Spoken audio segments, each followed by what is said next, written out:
अफ्रीकी सवाना में लियू नामी एक काबिल फख्र शेर रहता था। वो तमाम जानवरों में सबसे मजबूत और सख्त था, जिसे दौर दौर तक जंगल का बादशाह कहा जाता था। उसके सुनहरी बाल सूरज की रोशनी में चमकते थे और उसकी धाड़ मीलों दूर तक सुनी जा सकती थी, जो उसे सुनने वालों के दिलों में खौफ पैदा कर देती थी।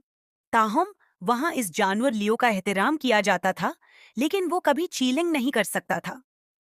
एक बहुत बड़ा हाथी जिसका नाम ईली था। ईली बूढ़ी और समझदार थी, और वो नर्म मिजाज थी।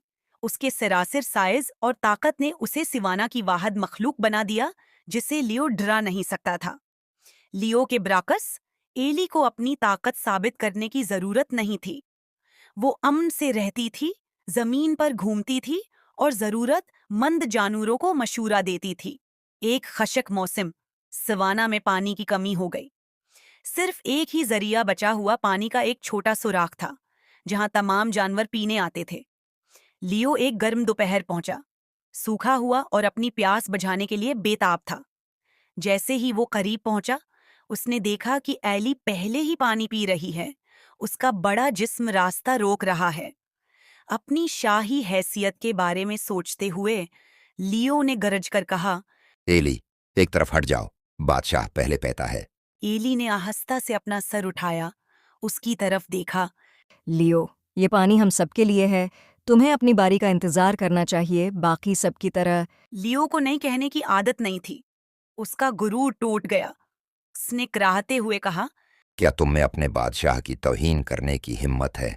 मैं तुम्हें एक ही लम्हे में मार सकता हूँ। एली प्रिस्कोन रही। आप मजबूत हो सकते हैं, लियो, लेकिन जालमाना ताकत एक अक्लमंद हुक्मरान नहीं बनाती। हर एक के लिए काफ़ी पानी है, अगर हम बांट लें। उसके अल्फाज से मुश्ताइल होकर लियो एली की तरफ लुपाका। एली ने महज एक तरफ कदम बढ़ाया और अपने जिस्म को हल्के से धकेलते हुए लियो को खाक में मिला दिया।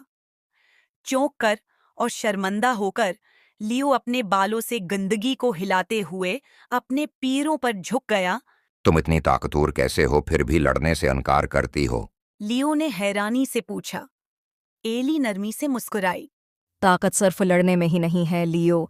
हकीकी ताकत हिकमत, सब्र और हफाजत करने की सलाहियत में है, न सिर्फ अपने लिए बल्कि दूसरों के लिए। बादशाह को अपने पंजों से नहीं बल्कि अपने दिमाग से रहनुमाई करनी चाहिए।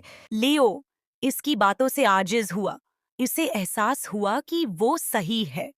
वो अपनी ताकत और गरूर पर इतना मरकूज था कि वो भूल गया था कि हकीकी मानों में क़ियादत करने का क्या मतलब है। इस लम्हे से लियो बदल गया। वो एक मुनसफाना और समझदार बादशाह बन गया। जब भी उसे मुश्किल फैसलों का सामना करना पड़ा, एली से मशूरा करता। सवाना के जानवरों ने अपने हुक्मरान में फर्क महसूस किया। एली की हकमत से उसकी रहनुमाई करते हुए लियो एक ऐसा रहनमा बन गया जिसने न सिर्फ ताकत के साथ बल्कि समझ और देखभाल के साथ हुकूमत की। शेर और हाथी मिलकर काम करते थे, हकमत के साथ ताकत को मुतवाजन करते हुए वहां रहने वालों के लिए अमन और खुशहाली को यकीनी बनाते थे। प्यारे बच्चों, इस कहानी से हमने ये सीखा कि हमें हुकूमत मिलने पर अपने जोर और ताकत पर गरूर नहीं करना चाहिए, बल्कि अपनी जहानत और हुकमत को इस्तेमाल करना चाहिए।